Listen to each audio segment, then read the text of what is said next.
TDP Janasena BJP పొత్తు అనైతికం అంటున్నారు లక్ష్మీ పార్వతి. గతంలో చంద్రబాబు మోదీ పరస్పరం తిట్టుకున్నారని గుర్తు చేస్తున్నారు. ఇప్పుడు అవన్నీ మర్చిపోయి మళ్లీ పొత్తు పెట్టుకున్నారంటున్నారు. ఏపీ ప్రజలు వారి కుట్రల్ని గమనిస్తున్నారని, 40% ఓట్లున్న టీడీపీ బీజేపీతో పొత్తు పెట్టుకోవడం సిగ్గుచేటని, సిద్ధం సభతో జగన్ సత్తా ఏంటో తెలుస్తుందని అంటున్నారు లక్ష్మీ పార్వతి. ఏపీలో టీడీపీ జనసేన బీజేపీ పొత్తులపై ఫైర్ అయ్యారు వైసీపీ నాయకురాలు లక్ష్మీ పార్వతి. ఇంత నీతిమాలిన, ఇంత సిగ్గుమాలిన పొత్తులు ఇంతవరకు గత చరిత్రలో, రాజకీయ చరిత్రలో ఎప్పుడూ జరగలేదు.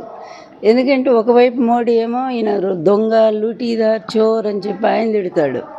ఏటీఎం అంటే పోలవరాన్ని దోచుకున్నాడు అంటాడు. ఇంకొక వైపు ఈయనేమో మోడీ పెద్ద టెర్రరిస్టు, దొంగ, అసలు మోడీ లాంటి వాడు ఉండకూడదు ఈ దేశానికే, అతను ఊరికి పంపేయాలని అంటాడు.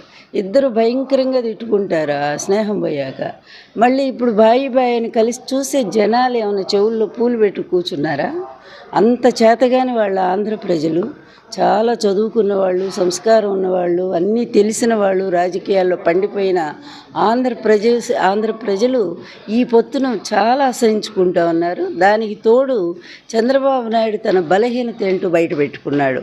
0.85 ఉన్నటువంటి బీజేపీ పార్టీతో 40% ఓటింగ్ ఉన్నటువంటి చంద్రబాబు నాయుడు పడిగాపులు కాసి రాత్రి జాగారం అంటారే శివరాత్రి రోజు శివాలయం ముందు, అలా అమిత్ షా ఇంటి ముందు ఒక శివరాత్రి గుడి ముందు ఉన్నట్లుగా జాగారం చేసి అతని పొత్తు కోసం వాళ్ళ కాళ్ళబేరానికి ఎంత సిగ్గుమాలిన నీచుడు ఈ తెలుగుదేశం పార్టీని ఇలా ఎంతమంది కాళ్ళ దగ్గర పెట్టి దాని పరువుని, దాని ఆత్మగౌరవాన్ని సర్వనాశనం చేశాడో ఈరోజు తెలుగు ప్రజలందరూ కూడా గుర్తించారు.